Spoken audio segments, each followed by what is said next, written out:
మీరే వెళ్ళని చెప్పాలి. చెయ్యాలి, చెయ్యని వాళ్ళగా ఉండాలి. అది భక్తి. చేసేవో చెప్పి డబ్బులు కొట్టుకోవడం కాదు. అలాగే ఊరంతా డబ్బులు కొట్టుకుంటే వీళ్ళు వాళ్ళు పెంచుకుంటారు, వీళ్ళు పెంచుకోవడం. చెయ్యాలి, ఒళ్ళు అలసిపెట్టడిగా చేయాలి. చేతులారంగా శివుని పూజింపడేది, నోరు నవ్వంగా అడిగేసి నూరుపడేది. కానీ ఏమీ చేయని వాడు ఎలా ఉంటాడు అలా ఉండాలి.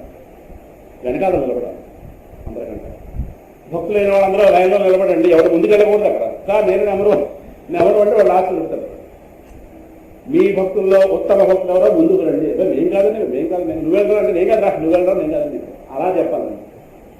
నేను వచ్చానంటే నేను నెంబర్ 1 అండి అన్నాం అనుకోండి, అప్పుడు నెంబర్ 1 తీసుకుంటాను. భక్తుడు ముందుకు వెళ్ళడానికి వీలు లేదు. ఆయన దేవత నువ్వు రా ముందుకు. అందువల్ల దేవతలందరూ ప్రార్థన చేస్తుంటే పిల్లవాడు పక్కన నిలబడ్డాడు చేయగట్టుకుని నాకెత్తుకోవాలి. నేను ముందు వెళ్ళిపోవచ్చుగా. బ్రహ్మగారు ప్రార్థించారు, ముందుకు వెళ్ళి మీ నాన్న విషయంలో కోపించున్నాడు. స్వపిత్రే కుపితం ప్రభుం, నీ తండ్రి విషయంలో కోపించున్నాడయా, వెళ్ళి నువ్వు ఒకసారి ఆయన దగ్గరగా వెళ్ళి ఆయనకు ఉపశాంతి కలిగించు. ప్రహ్లాదం ప్రేషయామాస బ్రహ్మావస్థిత మంతికే తాత ఓ నాయన ప్రశమయోపేహి స్వపిత్రే కుపితం ప్రభుం, దగ్గరగా వెళ్ళి ఆయన శాంతింపజేయరా అని బ్రహ్మగారు చెప్తే తథా అలాగే అన్నాడు. కనిపిస్తుంది పిక్చర్ అక్కడ అలాగే అంతే. మన అంతకుముందు నేను వెళ్తా మీరు ఆగండి, మీరు ప్రార్థించడం నేను వెళ్తా నాకోసం వచ్చాడుగా అనలేదు అక్కడ. వీళ్ళందరూ అయిపోయి ఆవిడ కూడా అయిపోతే మేమెవరో శాంతింపజేయాలన్నప్పుడు అప్పుడే పిల్లవాడి పట్ల వెళ్ళి దృష్టి పెడుతున్నారు. సపోజ్ వీళ్ళు ఎవరి ప్రార్థనకో ఆయన లొంగేడు అనుకోండి, వీళ్ళకి అహంకారం వస్తుంది. ఈయన గారికి రాదు అహంకారం, అది గొప్ప. మరి ముందే ప్రహ్లాదులు చెప్పచ్చుగా, కాదు ఆ మార్పు మేము కొట్టియాలి అని బ్రహ్మగారు బయలుదేరారు. బ్రహ్మగారు వీళ్ళు వాళ్ళు వాళ్ళు వాళ్ళు అంత అందరూ స్తోత్రాలు చేశారు. ఏ ఒక్కడి ప్రార్థన ఆయన లొంగిపోయినా చూసారా స్వామింద్రవాణి మేము దింపేవలేదు అని వీళ్ళు పబ్లిసిటీ చెప్పుకుందరేమో. ఈయన గారు పక్కన పెట్టారు చివరిలో. వీళ్ళు ఎవరితో అవ్వలేదుగా, పిల్లడి ముందు పోతుంది. ఈయన గారు నమస్కారం పెట్టగానే ఆయన గారు తవ్వుతాడు. ఏమి అహంకార రహితుడు. పరిశీలించాలి, శ్లోకం చదివితే తెలుసుకో, పరిశీలిస్తే ఉపాసన చేస్తే అంతే రహస్యాలు. శ్లోకం ఏముంది, కొంత చెప్తుంది అంతే. ఉపాసన చేస్తే అందులో మర్మాలు బయటపడతాయి. అందువల్ల మా ప్రార్థనల మేరకు దిగొచ్చే అనకూడదు, స్వామి నీ దయతో దిగొచ్చు. అందుకే ఒక పదం ఉంది, నిర్హేతుక కృపాకటాక్షము. నిర్హేతుక కృపాకటాక్షము, ఏ కారణము లేకుండా భగవంతుడు మన మీద దయ చూపించడం అని ఒక పదం అర్థం. అది నిర్హేతుక, ఏ హేతువు లేకుండా కృపాకటాక్షం, మా మీద కృప అనుగ్రహించడం అంటే దాని అర్థం ఏమి చేయకుండా వచ్చిందని కాదు. అలా అర్థం చేసుకుంటారు చాలామంది. ఏమి చేయకుండా ఏమొస్తుంది, ఏమి చేయకుండా ఏమి రాదు. ఏమి చేయకుండా వచ్చి చివరిలో చావు, దాని గురించి చేయగలదని డిసైడ్ అయిపోయింది. ఏమి చేయకుండా ఏమొస్తుంది, ఏమి చేయకుండా ఏమి రాదు. చెయ్యాలి పరమాత్మ కోసం, కానీ చేయని వాడిలా ఉండాలి. అంతా చేయాలి, ఏమీ చేయని వాళ్ళ ఉండాలి. అది నిజం. ఆ దానికి పరమాత్మ ఓహో అనంతమైన సాధన తీసుకుంటారు. నువ్వు చాలా సాధన చేసేవాయా అందువల్ల వచ్చానంటాడు. నాదే ఉందండి, మీ దైవం మీరు వచ్చారని చెప్పాలి. మిమ్మల్ని ఈ భూమండలంలో దింపేంత భక్తి నేను చేయలేదు.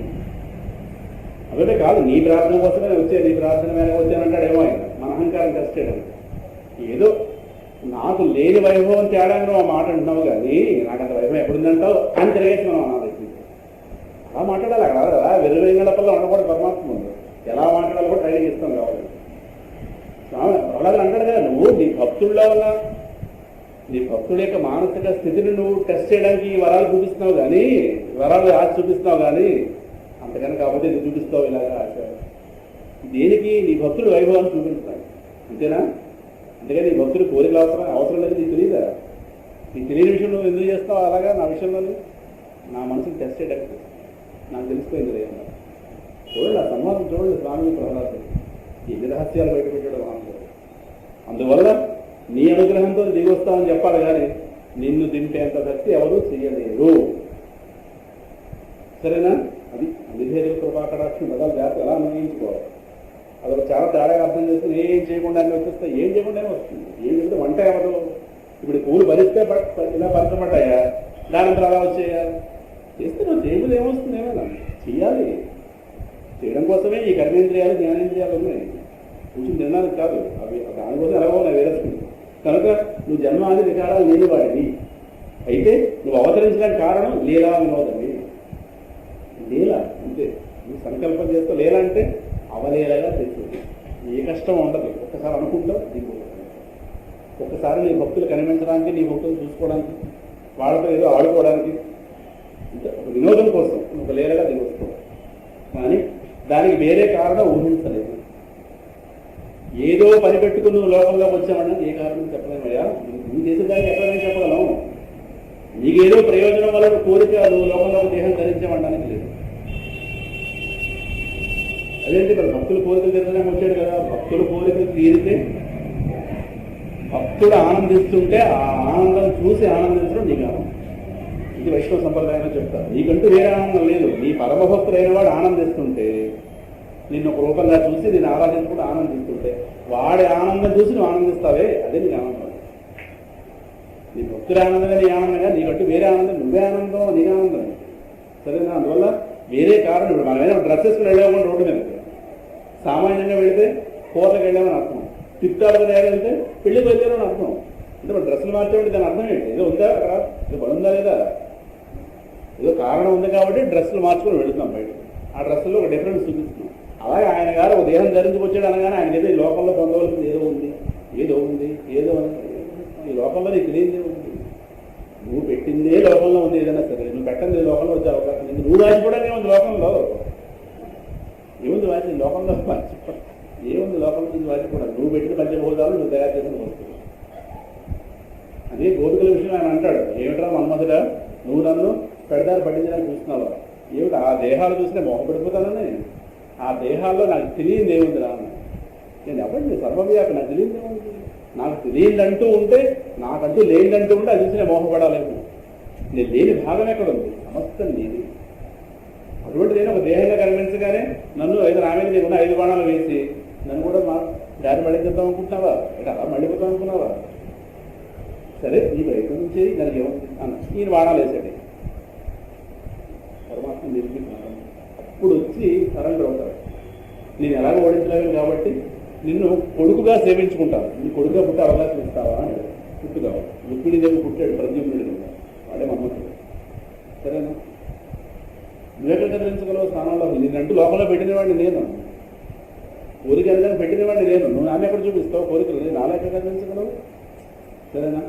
అందువల్ల ఏదో ఒక కారణాన్ని ఊహించలేమయ్యా. ఎందుకంటే జన్మము, జీవించి ఉండడం, మరణం ఏవైతే ఈ లోకంలో తెలుస్తున్నాయో, లోకంలో 3 ఉన్నాయి. జన్మం, మరణం, మధ్యలో జీవించి ఉండడం 3 కదా. మొత్తం జీవితాన్ని విభజిస్తే 3. పుట్టేరండి, వెళ్ళిపోయారండి, 4 ఉన్నారండి. 3 మాట అందగానే ఉందా? ఉండడంలో రకరకాల ఉంటారంటే 4 ఏమైనా ఉందా? లేదుగా. ఈ 3 ఏవైతే ఉన్నాయో ఇవన్నీ ఈ జగత్తులో భాగంగా తెలుస్తున్నాయి. 3 ఇవన్నీ నీ యందు నీ మాయాశక్తి చేత కల్పించబడ్డాయి. నీ యొక్క మాయాశక్తిలో అజ్ఞానం చేత కల్పించబడిన జగత్తులో భాగాలు ఇవన్నీ. ఉండడాలు, రావడాలు, కూడా నీకు వీటి స్పర్శ ఉండదు. నీ యందే నడుస్తున్నా వీటి స్పర్శ నీకు ఉండదు స్వామి. అందువల్ల నువ్వు మా విధంగా రావడం, కర్మవశాత్తు రావడం, కొంతకాలం ఉండడం, ఇష్టం లేకపోయినా పోవడం నీకు ఏమీ లేవు. ఎందుకంటే నిజానికి నీది నిర్భయ స్థానం. భయాలు లేకుండా ఉండాలంటే చేరవలసిన స్థానం నీ బాధపడుతున్నాను. అక్కడ కాదు, ఇంక లోకంలో ఎక్కడైనా భయం ఉంటుంది. భయం అంటే వైద్యానికి సంబంధించి నాకన్నా వేరే 2వ వస్తువు ఉందా భయం. దానివల్ల నాకేమైపోతుందో. నువ్వు అద్వైత స్వరూపుడివి. నీ దగ్గర చేరిపోయావా అప్పుడు అంతరాలు ఉంది. ఇంకో భయానికి అవకాశం. నిర్భయ స్థానం భగవంతుడు. మనోహరమే. ఎవరిని చూడడానికి వెళ్తే భయపడకండి. ఏంటి వాడికి అద్వైత జ్ఞానం కలిగిందా? భయపడకుండా ఉంటాడు వాడు. నిజంగా వాడు భయపడకుండా ఉండాలంటే వాడు మన అద్వైత జ్ఞానం కలిగించాలి. మనకు కూడా వచ్చారు. భయపడకుండా బావగారు భయపడడానికి ఉన్నాడు. వాడి స్వరూపం అజ్ఞానం అంటే ద్వైతం అంటే భయం. భయపడకండి. అలా 4 సార్లు అంటే మనకు గుండెలోకి వస్తే మన భయం. ఊరుపడి 2 సార్లు చెప్పకండి మీకు నీరసం వస్తుంది అని పక్కన ఆవిడ. అసలు మీకు నీరసం వస్తే అందువల్ల తగ్గదు అంటే భయపడకండి చెప్పడంలో ఆయన గారికి ఎలా భయం పోదు. చెప్పడం వల్ల ఈయన గారు భయం పోదు. ఈయన గారికి ఏమవుతుంది? పక్కవాడు భయం. ఇలా ఒకడో భయపడి పొదుగుతాం అంత. ఏమిటి బాగున్నాం? భయం. బొమ్మను దాడుతారంటే మన దేవాళ్ళ నమస్కారం. వెళ్ళేవాడు వస్తారు లేదు. సంపద వినాయక నీకు నమస్కారం, కనకమహాలక్ష్మి నీకు నమస్కారం, అది కూర ఇది కూర. పిల్లలు బయటకు వెళ్తున్నారు, ఏమో రకరకాల సమస్య.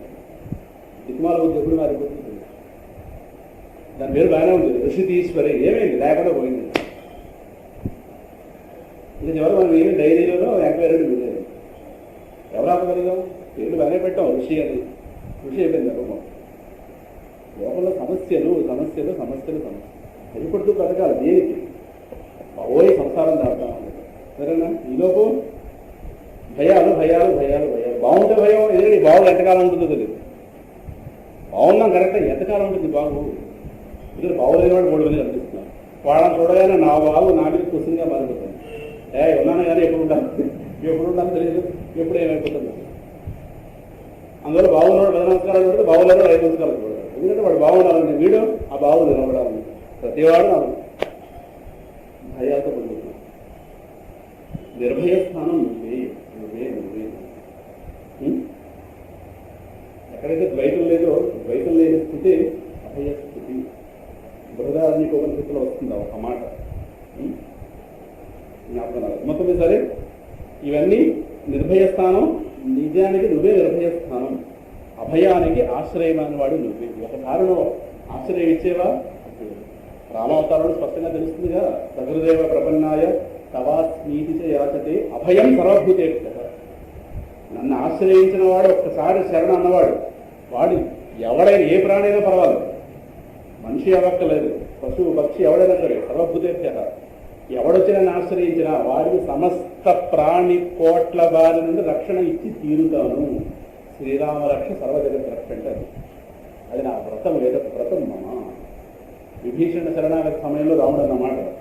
అందువల్ల అభయం ఇవ్వలేదు ఆయన ఒకటే. ముందు వాడు భయం లేనివాడు అవ్వాలి కదా. మనం అభయం ఇస్తాం ఎంతవరకు? మనకే గ్యారంటీ లేదు, టికాణాలు బతుకులు. అది అభయాలు ఎక్కడున్నాయి మనకు? అందువల్ల అభయానికి ఆశ్రయమైన వాడిని ప్రభు. ఇప్పటిదాకా నువ్వు అనేక అవతారాలు ధరించుకుని వచ్చావు. మత్స్య అశ్వ కచ్చప నృసింహ వరాహ హంస రాజన్య విప్ర విబుధేషు కృతావతార త్వం పాహి నస్త్రిభువనం యథాగుణేశ భారం భువో హర యదుత్తమ వందనం తే. స్వామి, ఇంతదాకా నువ్వు ఇంతకుముందు కల్పాల్లో మత్స్య అవతారం, హయగ్రీవం, వరాహం, నరసింహం, వామన, హంసరూపం, హంసావతారం అవుతుంది భాగవతంలో. అలాగే శ్రీరామ, పరశురామ మొదలైన అవతారాలు ఎత్తి మా అందరినీ ఈ ముల్లోకాన్ని కాపాడేవి. ప్రతి అవతారాలు బ్రహ్మగారు అవ్వడే కాదు, ఆ బ్రహ్మగారు ఉన్నంతకాలం ఆ కల్పాల్లో అవతారాలు వస్తుంటాయి. అందువల్ల అటువంటి ఇప్పుడు ప్రస్తుతం నువ్వు యదునందనుడు కాబోతున్నావు, యదువంశంలో పుట్టబోతున్నావు. ఇప్పుడు ఈ భూభారం తొలగించి మమ్ము నువ్వు కనికరించవలసింది, నీకు ప్రణమిల్లుతున్నావు అని ఆయన ప్రార్థించి, అప్పుడు ఆవిడ పక్క దేవకీదేవి పక్క తిరిగి అప్పుడు బయటకు వచ్చారు గర్భంలోంచి వచ్చి ఆవిడతో అంటున్నారట, దిష్ట్యాంబ తే కుక్షిగత పరః పుమాన్ అంశేన సాక్షాత్ భగవాన్ భవాయ మా భూత్ భయం భోజపతే ముమూర్షో గోప్తా యదూనాం భవిత తవాత్మజ. తల్లి దేవకీదేవి అమ్మగారు ఆవిడతో అనుకున్నమాట, మానవ కళ్యాణం కోసం భగవానుడు తన యొక్క సమస్త కళ్యాణ గుణాలతో, జ్ఞాన బల ఐశ్వర్యాలు మొత్తం సమస్త కళ్యాణ గుణాలతో నీ గర్భంలో చేరి ఉన్నాడు. ఆ కంసుడికి చావు మూడి ఉంది. నువ్వు వాడి కోసం ఎంత మాత్రం భయపడక్కర్లేదు. ఈ సంగతి నీకు చూసుకుంటాడు లోపల ఉన్నవాడు ఎంత వాడు అనుకోకు, ఎంతవాడు నీకే తెలుస్తుంది. నువ్వు అసలు వాడికి ఇప్పటిదాకా భయపడ్డావేమో, ఇప్పుడు భయానికి స్వస్తి పలికి ఇలా అభయ స్వరూపుడు పుట్టబోతున్నాడు. అభయం వై జనక ప్రాప్తోతి. జనకుడితో యాజ్ఞవల్క్య మహర్షి చెప్పిన మాట, అభయస్థితిని పొందు జనక అంటే అద్వైత జ్ఞానాన్ని పొందు. రాత్రి నిద్రలో మన భయం ఉందా? కల్లో కాదు, గాఢ నిద్రలో భయం ఉందా? ఎందుకు లేదు? నిద్ర వస్తుందో లేదు, భయం మాత్రం ఉంది. నిద్ర రాకు, ఒకసారి నిద్ర వచ్చిన తర్వాత భయాలు ఉన్నాయా? ఏమి అక్కడ ఆబ్జెక్ట్ లేదు, మనకన్నా వేరుగా రెండూ వస్తుంది. మరి వెలుగులో ఎందుకు భయాలు వస్తున్నాయి? మనకన్నా వేరుగా తీసుకున్నాం. నిద్రలో ఒక్కటిగా ఉన్నాం. ఈ సమస్త విశ్వం దానిలోకి చేరిపోయింది. కోడి దాని పిల్లలన్నీ కూడా రెక్కల కింద చేర్చేసుకుని ఒక్కటి పడుకుంటుందే, అలాగే సమస్త విశ్వం మనలోకి లీనమైపోయి మనలో ఉన్నవాడు ఎవరైతే ఉన్నాడో వాడు సమస్త విశ్వాన్ని తనలోకి లాగేసుకున్నాడు.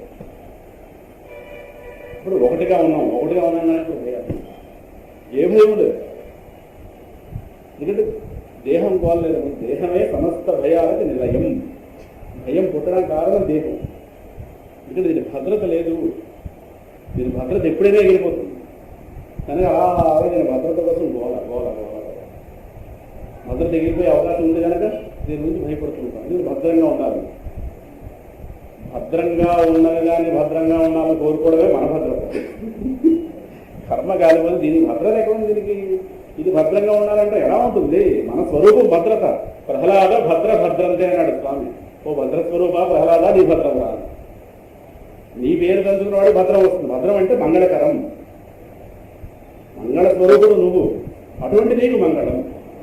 ఏది నృసింహస్వామి అన్నమాట. సమస్త మంగళాలకు నిలయమని ఓ ప్రహ్లాదుగా నీకు మంగళం. అది భద్రత. ఎందుకంటే ఆత్మజ్ఞానంతో ఉన్నాడు కానీ దేహాన్ని భద్రత ఎక్కడ ఉంది? భద్రత ఇసుమంతా కూడా లేదు దేహం.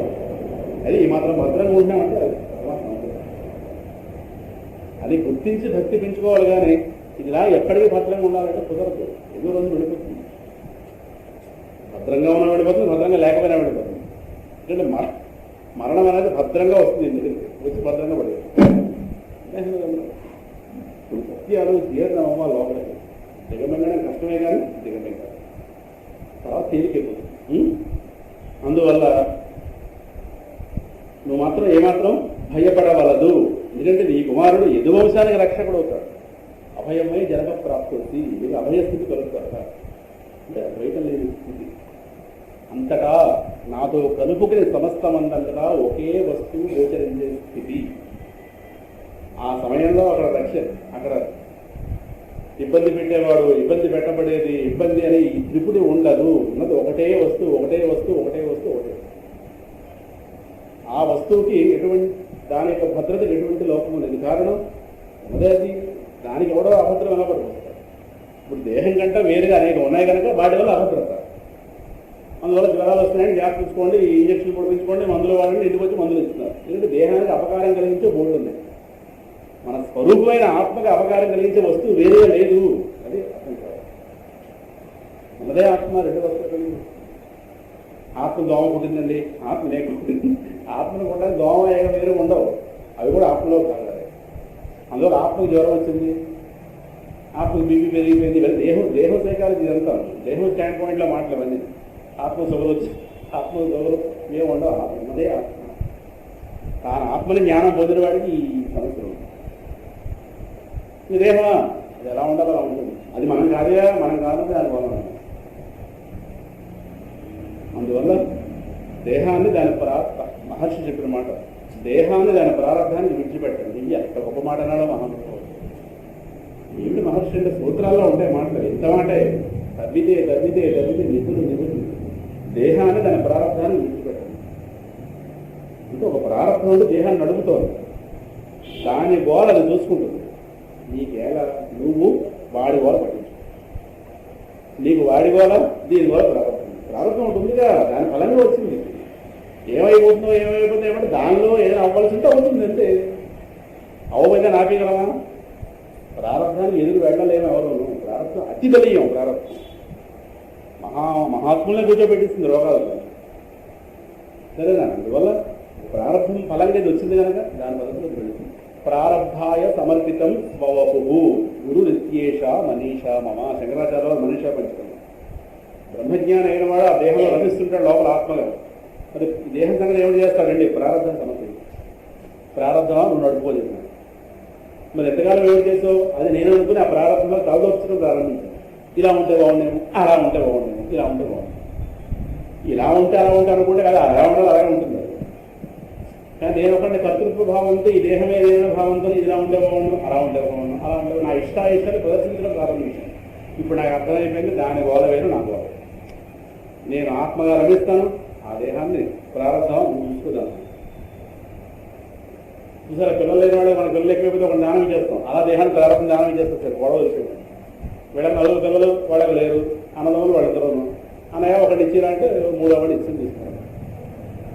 దత్తుడు వెళ్ళిపోయాడు, దత్తుడు వెళ్ళిపోయాడు. దత్తుడు ఆ దత్తుడు ఊరంతా ఆస్తి మన ముందు తిరుగుతుంటాడు. కానీ ఏదో వాడికి ఎదురు మార్చేసాను. అవి కూర్చున్నప్పుడే మార్పులు అయిపోయి అలాగే దేహాన్ని ప్రారంభం దప్పు ఇచ్చేసేది. నువ్వు హాయిగా పరమాత్మ ఎంత భారం వెళ్ళిపోతుందో ఆ మాట అర్థం అయిపోయింది. చాలా భారం ఉంది.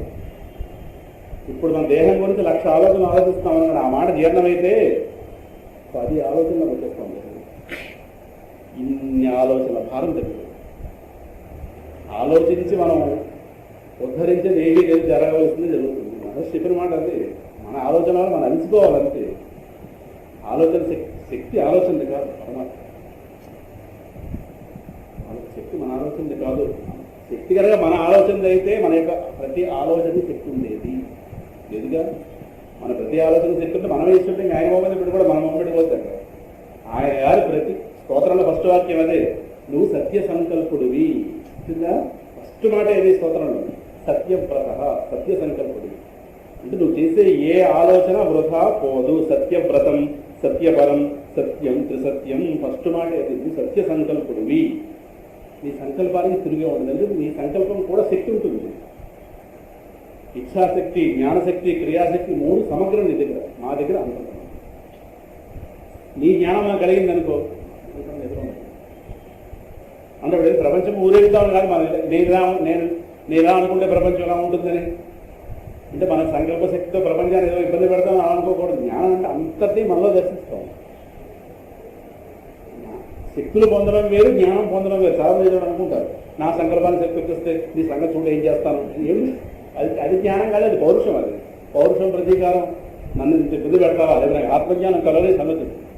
ఆత్మజ్ఞానం నిజంగా ఆత్మజ్ఞానం కలిగితే వాడుని వాడు ఏదో కనిపిస్తాడు వాడు. ఇవన్నీ ఎప్పటిదాకా డ్యాన్సులు అంటే జ్ఞానం కలగదాకా డ్యాన్సులు. జ్ఞానం కలిగితే స్వామి 4వ అధ్యాయంలో చెప్పాడుగా, యత్ జ్ఞాత్వా న పునర్మోహం ఏవం యాస్యసి పాండవ ఏన భూతాని అశేషేణ ద్రక్ష్యసి ఆత్మని అథోమయి. ఏ బ్రహ్మజ్ఞానం కలిగితే సమస్త ప్రాణికోట్లని నీయందు నాయందు చూసుకుంటావు అర్జున, ఆ జ్ఞానం చెప్తాను రా. ఏన సమస్త భూతాన్ని, సమస్త ప్రాణికోట్ల నీయందు చూసుకుంటావు, నిన్ను వాటిలో చూసుకుంటావు, ఈ రెండింటిని నాలో చూసుకుంటావు. అప్పుడు ఇది బయట ఉండదు, ఇంకా దుఃఖ పెట్టుకోవడం ఏమో ఉండవు. వాళ్ళ క్షేమాన్ని కోరుకుంటాం. ఇది కక్షలే ఎవరు చెప్పకండి మాట. ఎవరు కక్షలు పొందుతారంటే జ్ఞానం పొందడం తీసుకో.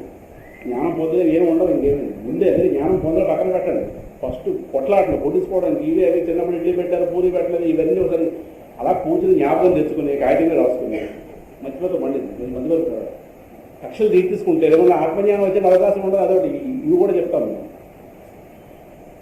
జ్ఞానం పొందేగా మళ్ళీ నా శక్తి ప్రదర్శిస్తాను ఏమిటి ఈ పొదలు ఇది ఇది అసలైన జ్ఞానం వచ్చేస్తుంది కదా.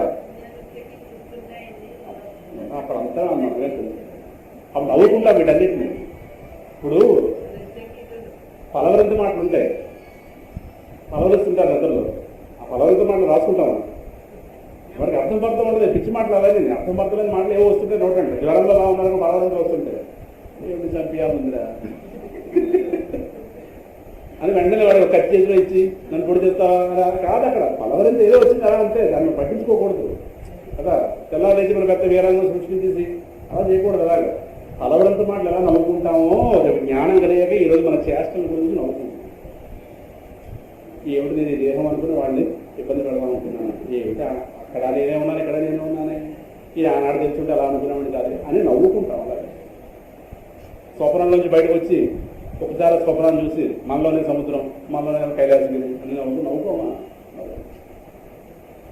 అందువల్ల ఏమైనా ఉంటే పాతవి జ్ఞానం కొంచెం పక్కన పెట్టదు. ఇది గంగాలో జ్ఞానం వచ్చిందనుకోండి తేడా ఇవి. ఈ ముందు తేలిపోతే అప్పుడు జ్ఞానం వైపు వెళ్ళొచ్చు. ఇప్పుడు అది కూడా చెప్పాను బ్రహ్మగారి యొక్క మాట కాదు. అందువల్ల ముందు అవన్నీ ఒక జ్ఞాపకం తెచ్చుకోండి. మొత్తం తవ్వండి, అవన్నీ తవ్వితే బయటకు వస్తాయి.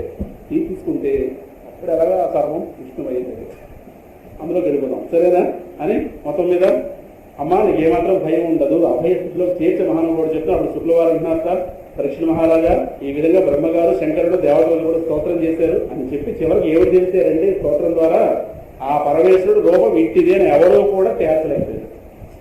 ఇంత మహానుభావులు స్తోత్రం చేసి ఆయన గారు ఫలానాన్ని తేల్చలేక సరే కొన్ని మీటింగ్లు అవుతాయి కానీ చివరికి తేలదు, మళ్ళీ రేపు పెట్టుకుందామంటారు. అలాగా ఇది అభిష్టూయ పురుషం యద్రూపం అనిదం యథా బ్రహ్మేశానో పురోధాయ దేవాహ ప్రతియయుర్దివం.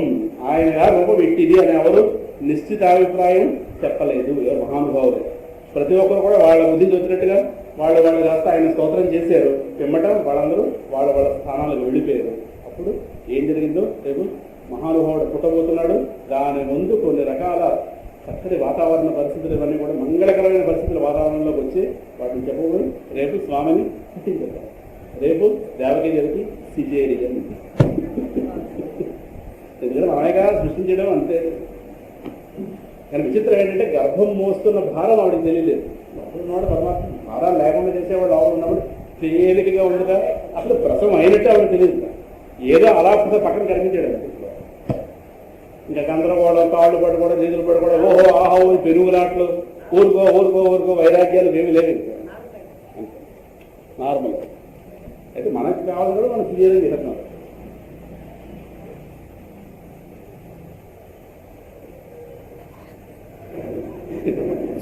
స్వస్తి ప్రజాప్య